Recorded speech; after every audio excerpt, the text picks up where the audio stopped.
نحمده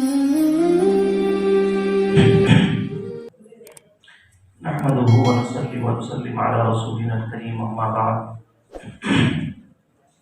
فقد قال الله تبارك وتعالى ومن يبتغ غير الإسلام دينا فلن يقبل منه وهو في الآخرة من الخاسرين وقال نبينا صلى الله عليه وسلم من تشبه بقوم فهو منهم او كما قال نبینا صلی اللہ علیہ وسلم۔ بزرگان محترم عزیزان گرامی، اسلام ایک کامل اور مکمل دین ہے۔ زندگی کے ہر لمحے اور گوشے میں اسلام اور شریعت کی طرف سے اس کے ماننے والوں کی مکمل رہبری کی گئی ہے۔ کوئی گوشہ اسلام کا ایسا نہیں ہے جو پوشیدہ ہو، مخفی ہو، یا اس سلسلے میں کچھ ہدایتیں اسلام کی نہ ہوں، ایسا کوئی نہیں۔ پیدا ہونے سے لے کر انتقال کرنے تک، ضروریات سے لے کر خواہشات تک، ذہنی افکار سے لے کر جسمانی محنتوں تک، کیسے ایک انسان اور مسلمان کو رہنا چاہیے، اسلام نے پوری رہنمائی کی ہے۔ خوشی کا موقع ہو یا غم کے حالات ہوں، صحت کے زمانہ ہو یا بیماری درپیش ہو، جوانی ہو، بڑھاپا ہو، شہر میں رہنے والے ہوں، دیہات میں ہوں، مرد ہوں، عورتیں ہوں، تاجر ہوں، ملازم ہوں، جو کوئی ہوں، اسلام کی مکمل رہنمائی اور رہبری موجود ہے۔ اس لیے اللہ تعالیٰ نے فرمایا وَمَن يَبْتَغِ غَيْرَ الْإِسْلَامِ، جو پسند کرے اسلام کے علاوہ کسی اور تہذیب کو اور مذہب کو، خوشی کا موقع ہو یا غم کا موقع ہو، کھیل کود ہو یا تفریح ہو، روحانی چیزیں ہوں یا جسمانی محنتیں ہوں، کسی بھی دیگر مذہب کے طور طریقے کو اپنانے سے شریعت نے منع کیا ہے۔ اسی لیے نبی علیہ الصلوۃ والسلام نے حدیث میں بھی فرمایا من تشبہ بقوم، جو کسی بھی قوم کی کہیں بھی مشابہت اختیار کرے گا وہ انہی میں سے شمار ہوگا، وہ مسلمانوں میں سے شمار نہیں ہوگا، وہ مسلمانوں کو تقویت پہنچانے والا نہیں ہوگا، وہ اسلام کو تقویت پہنچانے والا نہیں ہوگا، وہ اسلام کی تبلیغ کرنے والا نہیں ہوگا۔ وہ جس قوم کی مشابہت اختیار کر رہا ہے ان کو چاہنے والوں میں سے ہو گیا، ان کے کلچر کو پسند کرنے والوں میں سے ہو گیا، اسی کی تبلیغ اور دعوت دینے والا بن گیا، وہ ہم میں سے نہیں ہوگا۔ اس لیے نبی علیہ الصلوۃ والسلام نے تھوڑی سی مشابہت کو بھی پسند نہیں کیا۔ جب ہمارے پاس سب کچھ موجود ہے اور کامل طریقے سے، اچھے طریقے سے موجود ہے، پھر دوسروں کی چیزیں کیوں اختیار کی جائیں، یہ ہے مسئلہ۔ ہاں، اگر شریعت میں ایسا ہوتا کہ بچپن کیسے گزارنا چاہیے، جوانی کیسے مصروفیتوں میں لگانا چاہیے، اور بڑھاپے کے وقت میں کیسا اوقات کو بتانا چاہیے، اگر کہیں کوئی گوشہ ایسا ہوتا، تشنا ہوتا، باقی ہوتا، تو پھر اگر وہ جگہ کوئی کسی اور مذہب کو ایڈپٹ کر رہا ہے، اس کو اختیار کر رہا، اس پر چل رہا ہے، تو شاید گنجائش ہوتی۔ لیکن شریعت مکمل ہے، ہر فیلڈ میں اس کی رہنمائی موجود ہے، تو اس لیے کسی کی بھی مشابہت اختیار کرنے سے آپ علیہ الصلوۃ والسلام نے منع فرمایا۔ آپ صلی اللہ علیہ وسلم کے زمانے میں ایک بہت بڑا امر تھا، وہ نمازوں کے وقت میں لوگوں کو مسجد سے جوڑنے کا مسئلہ تھا۔ مکہ میں جب تک رہے نمازیں ادا کی گئی، لیکن لوگ کم تھے، مسلمان کم تھے، تو ایسے ہی لوگ جمع ہو جاتے تھے اور کسی کو بلانے کی ضرورت نہیں پڑتی۔ لیکن جب مکہ سے مدینہ ہجرت کر کے آپ صلی اللہ علیہ وسلم تشریف لائے اور وہاں پر مدینے میں مسلمانوں کی کثرت ہو گئی اور سب اپنی اپنی مصروفیتوں میں، گھر میں، کھیت کھلیان میں رہنے لگے تو مسلمانوں کو نمازوں کے وقت میں جمع کرنے کی ضرورت محسوس کی گئی۔ تو آپ علیہ السلام نے نماز کے لیے مسلمانوں کو کیسے مسجد کی طرف متوجہ کیا جائے اس کا مشاورت اور اس کا مشورہ آپ نے فرمایا۔ تو صحابہ میں سے کسی نے کہا کہ نماز کا جیسے ہی وقت ہو جائے ہم اونچی جگہ جا کر آگ روشن کریں گے اور اس آگ کو اور روشنی کو دیکھ کر لوگ نماز کا وقت سمجھ کر آ جانا چاہیے۔ آپ نے فرمایا کہ نہیں، اگر ایسا کریں گے تو ہماری مسجد مجوسیوں کی عبادت گاہ کے مشابہ ہو جائے گی، لہذا مجھے یہ پسند نہیں ہے۔ پھر کسی نے کہا کہ نہیں، ہم ایک سینگ میں آواز لگا دیں گے، سائرن بجا دیں گے اور اس طرح سے ہم لوگوں کو نماز کے وقت میں جوڑ لیں گے۔ تو آپ علیہ السلام نے بھی اس کو منع فرمایا کہ نہیں، یہ بھی ٹھیک نہیں ہے۔ کیوں؟ اس لیے کہ اس میں نصارہ سے مشابہت ہے۔ تو کسی نے کہا کہ ہم باجا بجائیں گے نماز کے وقت میں، زور زور سے ڈرم بجایا جائے گا اور اس کی آواز کو سن کر، باجے کی آواز کو سن کر لوگ سمجھیں گے کہ نماز کا وقت ہو گیا، جمع ہو جانا ہے۔ تو آپ علیہ السلام نے فرمایا کہ نہیں، اس سے تو یہودیوں کی عبادت گاہ کی مشابہت ہو جائے گی، اور ہارن بجانے سے، سیرن بجانے سے، سینگ میں پھونک مارنے سے یہ نصارہ کرسچن کے ان کی عبادت کا مشابہت ہو جائے گی۔ تو آپ علیہ السلام نے نماز جیسے اہم عبادت کے لیے جمع کرنے اور بلانے میں بھی صرف ادنا مشابہت کو بھی پسند نہیں فرمایا۔ تو آپ علیہ السلام کیسے پسند کر سکتے ہیں کہ سب چیز ایک مسلمان صرف نام کا مسلمان ہے اور ہر چیز دوسرے مذہب والوں کی لیتے چلے جائے اور یہ سمجھے کہ میں مسلمان ہی ہوں، میں اسلام کا داعی ہی ہوں، میں اسلام پر عمل کرنے والا ہی ہوں، میں ہی ہوں جس کو حشر میں، قبر میں نبی علیہ السلام کی سفارشیں مل جائیں گی، حوض کوثر سے پانی مل جائے گا، سب کچھ ایسا سمجھنے لگے تو یہ خام خیالی۔ آپ علیہ السلام نے مشابہت اختیار کرنے سے منع فرمایا۔ آپ صلی اللہ علیہ وسلم کے پاس ایک موقع ایسا آیا کہ آپ صلی اللہ علیہ وسلم کے زمانے میں آپ نے دوسرے مذہب اور دوسرے ملکوں کو سفیر بھیجے اور وہاں اپنے دعوتی پیغامات اور خطوط آپ علیہ السلام نے بھیجے۔ تو کسرا کو آپ نے خط بھیجا، تو اس نے خط پڑھنے کے بعد جواب دینے کے بجائے اس کو شیطانی صدری، اس نے کچھ پہلوانوں کو جمع کر کے یہ کہا کہ اتنا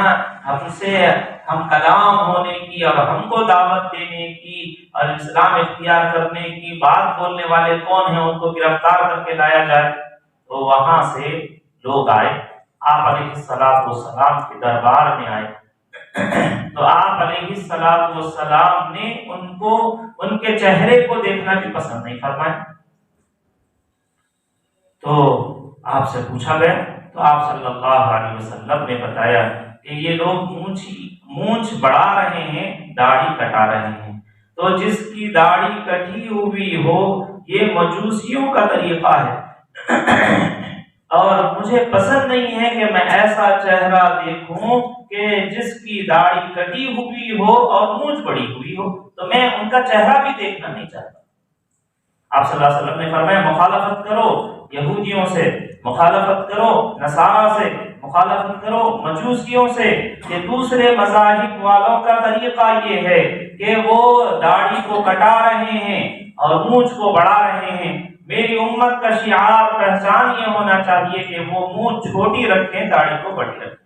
اسی وجہ سے آپ پہلے علماء کے فتاوے پڑھیں گے تو ایسے سخت وعیدیں ہیں، حرام قرار کیا ہے داڑھی کے بال کو کاٹنا، جیسے عورتوں کو سر کے بال کاٹنا حرام ہے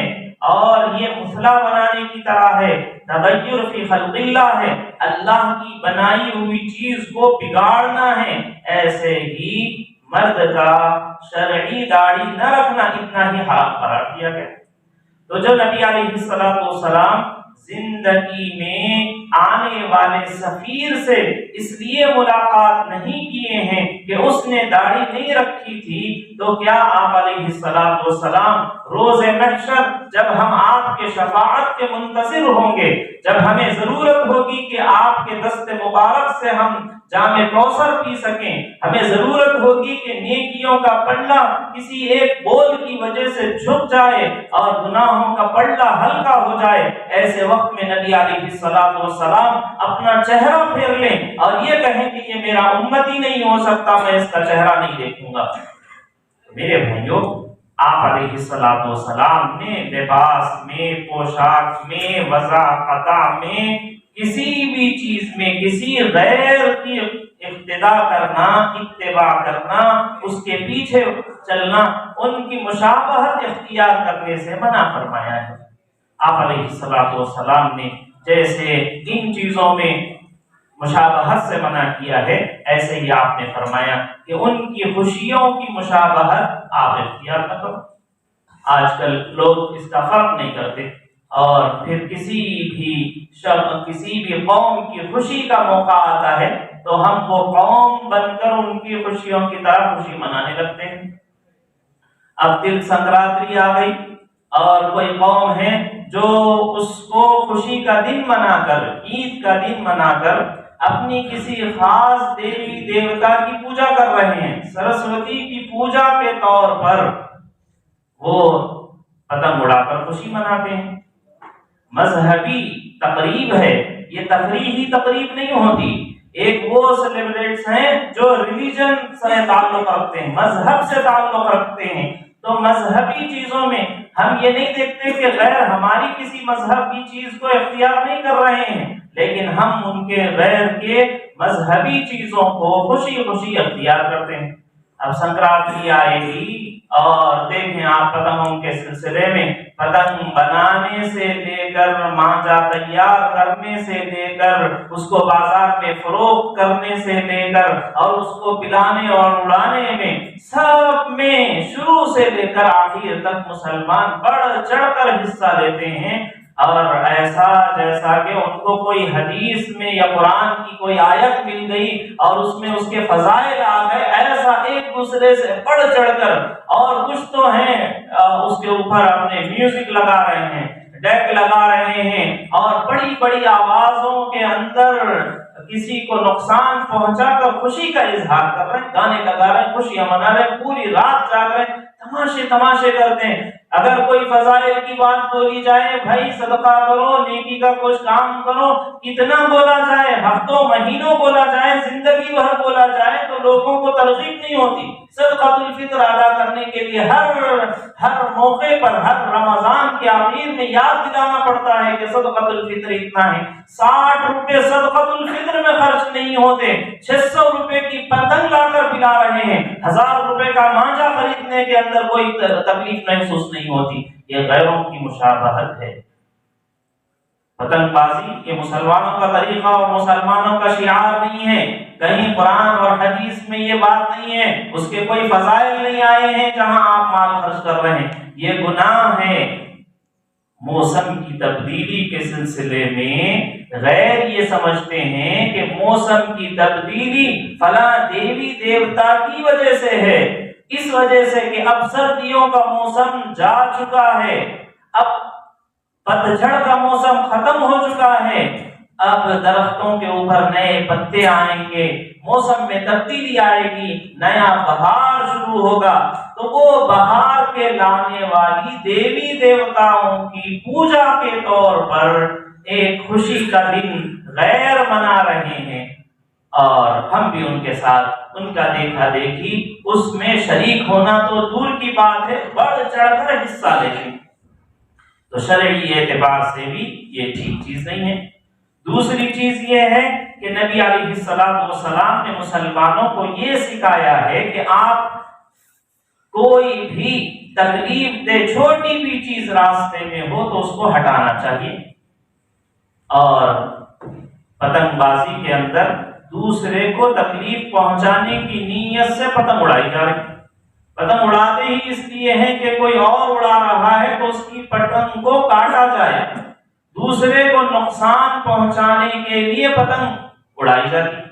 اور اس کی پتنگ کٹ جائے تو خوشی ہوتی ہے، دوسرے کو نقصان پہنچا کر خوش ہونا، دوسرے کی چیز لوٹنا، چوری کرنا، یہ کیوں پتنگ بازی کیوں گناہ ہے، کیوں حرام ہے، کیوں ممنوع ہے، شریعت میں کیوں اجازت نہیں ہے؟ اس لیے اجازت نہیں ہے کہ اس کی بیس اور اس کی بنیاد اس پر ہے کہ وہ کسی کو نقصان پہنچانے کے لیے ایک تو اپنا مال ضائع کرنا ہے، اپنا وقت ضائع کرنا ہے، دوسرا یہ کہ اس کے ذریعے سے دوسرے کو نقصان پہنچانا ہے، اور تیسری یہ کہ اگر کسی کو نقصان ہو گیا ہے تو پھر اس کو ہی مزید لوٹنا ہے، اس کی پتنگ لوٹنا ہے، اس کا تاغا، اس کا مانجا چرانا ہے۔ تو یہ پتنگ کاٹ کر ظالم بننے کا مزاج پیدا ہوتا ہے، اور پتنگ لوٹ کر لٹیرے اور چور بن جاتے ہیں، مانجے مار کر، اور اس وجہ سے یہ ممنوع ہے۔ ایسا کھیل جس کی وجہ سے خرابیاں پیدا ہوتی، اخلاقی بیماریاں پیدا ہوتی ہیں، ایسے سارے کھیل شریعت میں ممنوع اور ناجائز ہوتے ہیں، جائز نہیں ہے ایسا کھیل۔ ہاں، ایسے کھیل اگر آپ اس کو مذہبی چیز نہیں مانتے، آپ یہ سمجھتے ہیں کہ یہ ایک تفریح ہے، بس اڑا کے تھوڑا سا مزہ آ جاتا ہے، فرحت مل جاتی ہے، سکون مل جاتا ہے، ایسا سمجھ رہے ہیں، آپ کا یہ عقیدہ نہیں ہے کہ پتنگ اڑا کر آپ یہ نہیں سمجھ رہے ہیں کہ جیسا اب یہ موسم چلا گیا، اس موسم چلے جانے اور نئے موسم کی آغاز کی وجہ سے ہم اس دیوی کا سرسوتی کا ہم شکریہ ادا کر رہے ہیں۔ یقیناً کوئی مسلمان اس غرض سے نہ پتنگ بیچتا ہوگا، نہ پتنگ خریدتا ہوگا، نہ پتنگ اڑاتا ہوگا کہ یہ دیوی کا شکر ہے کہ اس نے موسم چینج کر دیا۔ نعوذ باللہ، ایسا تو کوئی مسلمان ہوگا ہی نہیں، اور اگر کسی کا ایسا خیال ہے تو پھر اس کا ایمان اور اسلام باقی ہی نہیں ہے۔